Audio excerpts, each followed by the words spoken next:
You are listening to Level Up Your Gaming Podcast, episode 115, an introduction of GM Tom.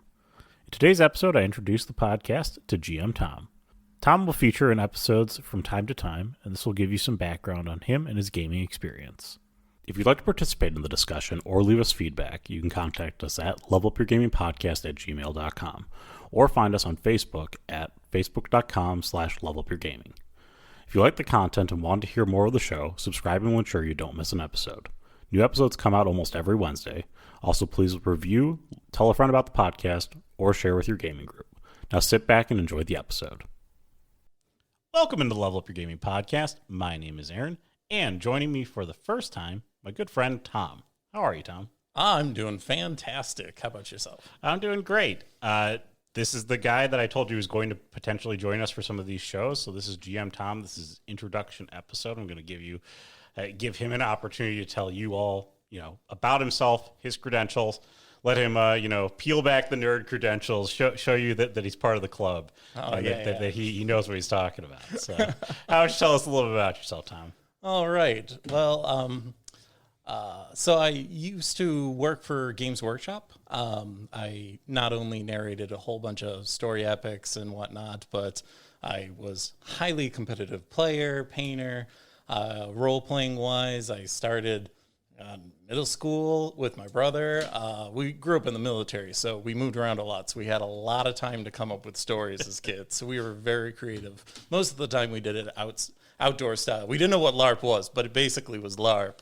Only, we brought our books with us and we'd roll dice and then hit each other with Nerf bats. But growing up all throughout high school, college, now I'm, mid to late 30s.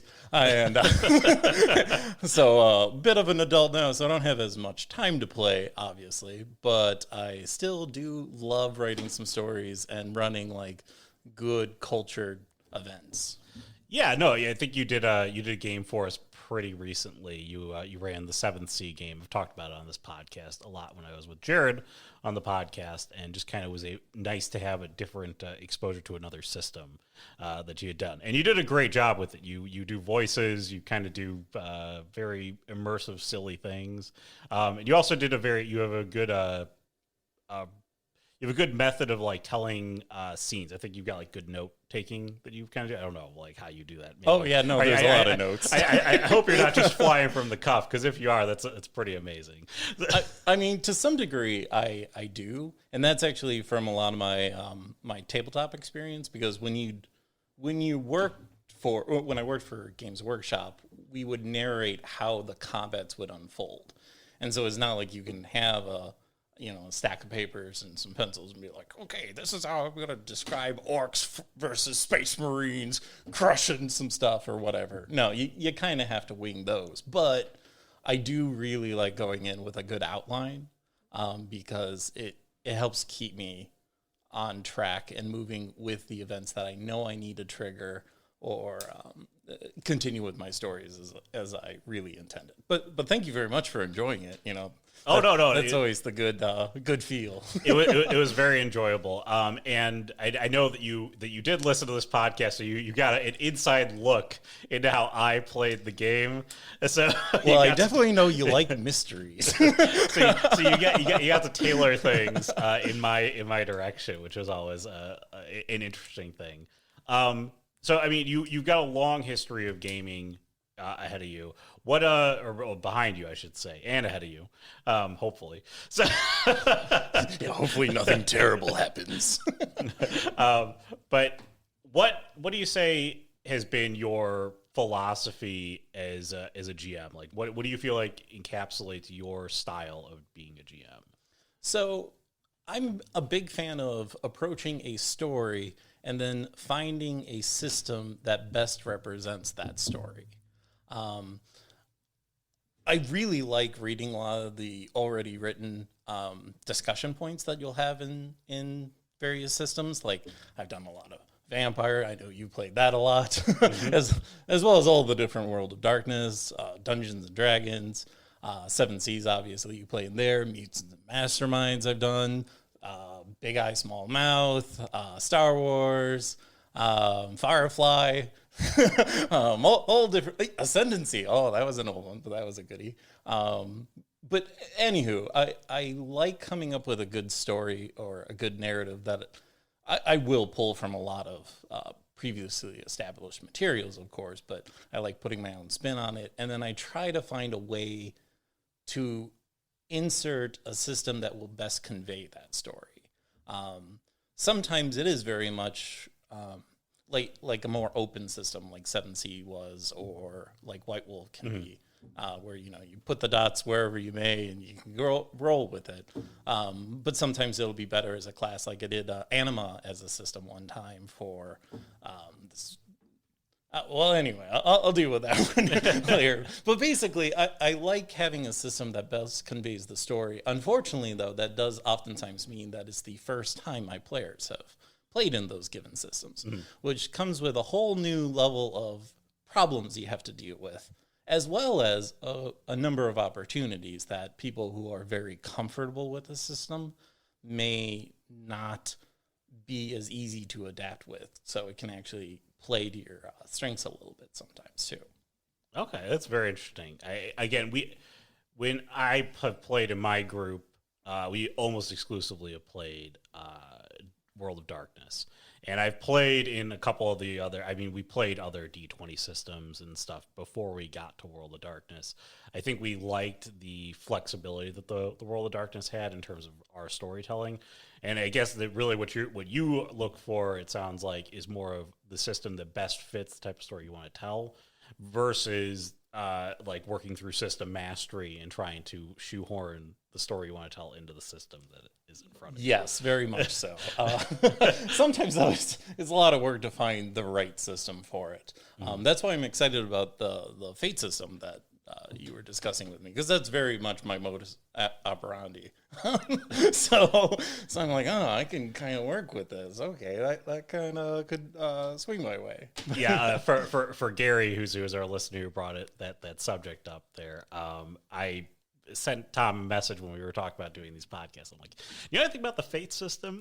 Like, I need an expert on this because I don't know anything about it. I'm still waiting to promise you that episode, Gary. So, Tom will, I'm sure, dig into it, and we'll maybe I'll do a breakdown with Tom, and I'll try to do my best to dig into it as well ahead of that episode. It's a little homework that we have to do for that one. But no, so what size of tables do you usually run with? Normally I go between 2 to 5 players. Any more than that, I found just to be unwieldy. My preference is normally around 3. I do find with smaller tables, you get more opportunity to really show off an individual player, and you can actually really delve into some of the lore that they bring into your games. And I know some people are more interested in like backstories and whatnot. Some people are more interested in accomplishing certain goals. By having a limited scope of players, I find that it's easier to weave those stories in and not feel like you're favoring people. So you can get a more balanced experience for everyone in the game. Okay, that's interesting. I like the smaller table group. When I first started the hobby, we had like 8 people at the table, and it was a zoo. It was like combat takes 5 years. Yeah, combat took forever, and it was just, man, I can't even imagine running that. Like we have a podcast group, the Dungeon Masters Dojo, and we interviewed them about a year ago to a year and a half ago. Right when this podcast was starting out, they run like massive tables. They run like 10 players at a table. I'm just like, how on earth do you do? Like, tell me your secrets. I must know. So I did do a long time ago. I ran a 10-person game with a co-storyteller. So we each told basically half the players would be in our portion of it, and then we would meet up for certain events where the one group was impacting the other group and then switching back and forth. But it's this time in my life, I don't have the time to organize something like that. While the story could be really compelling, for that one, it was Sabat versus Camarilla vampire game about Sabat wanting to move in on New York for the first time. So it was way back in the day. They brought in the Vosh. It was pretty crazy. But, the Camarilla side was trying to uncover what the Sabat was doing. The Sabat was trying to be sneaky about it. So they'd have their own separate stories independent of one another, but they would leave breadcrumbs for the other group to pick up on. So I guess it's not really 10 people on the same team, not in the slightest. But at least we did meet up for 12, because 2 storytellers, 10 players. That's a very interesting. We'll have to probe into that. Telling a big game like that somewhere down the line. We'll maybe a little foreshadowing into an episode topic that comes up. So, given all the systems that you played, what is your favorite system, or maybe top 2?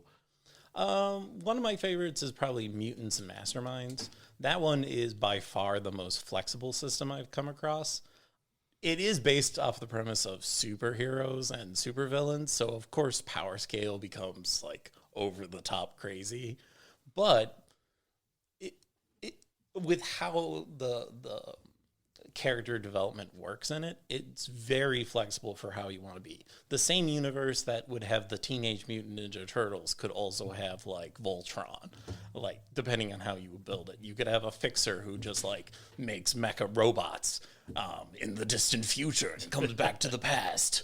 You could also have like a crazy kooky guy. Like I had a guy with a trench coat who was a kleptomaniac, and he would just steal whatever it was. But his trench coat was an alternate dimension that we actually had a game inside one time. I recall the story of your trench coat guy. I like it rings a bell. Like that seems very. Yeah, I mean you can play that system in a number of different ways. Like I used it one time to tell a 7 deadly sin kind of story, because while I'm not that kind of person, I do find that there's a lot of really interesting lore that you can pull from all different sources or whatnot. So yeah, Mutants and Mastermind definitely was an enjoyable system, and I'm gonna have to give props to White Wolf, because that really got me into role-playing. I started off in Dungeons and Dragons, but that was very much me as a kid, like wanting to swing a Nerf bat. But in high school, my brother, a number of my friends, and I, a group of about 12 or so of us, rotating in and out, would play various White Wolf games. So I do have a lot of love for that system, but it has been a long time since I played in that system. We'll leave some mystery for future episodes, but before we wrap up on this one here and your introduction, what is your favorite game that you've played in? And also, what do you feel like is your favorite, I guess you've played in or story told?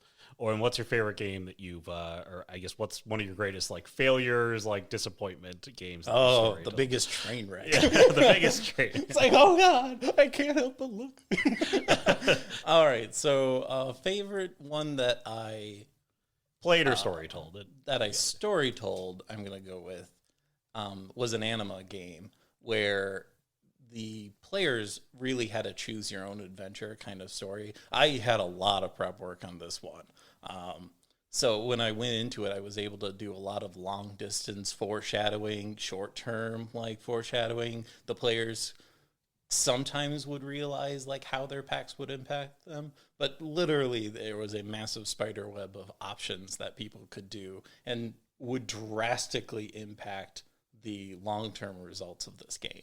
And so not only did they get to play through it once, but then when we wrapped it up, a number of them would come up to me and like, so what happens if we did this? And I was able to show them. I'm like, oh yeah, this kind of thing would happen, or oh, that could have happened. And they were like, oh, but we got to do this this way.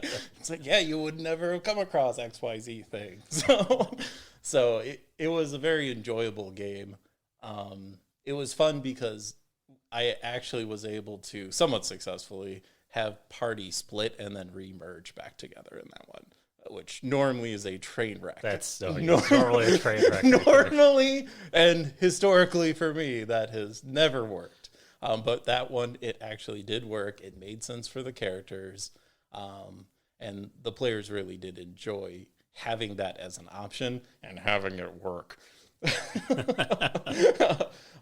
Worst story I was in, we did an alternating storyteller component for this one.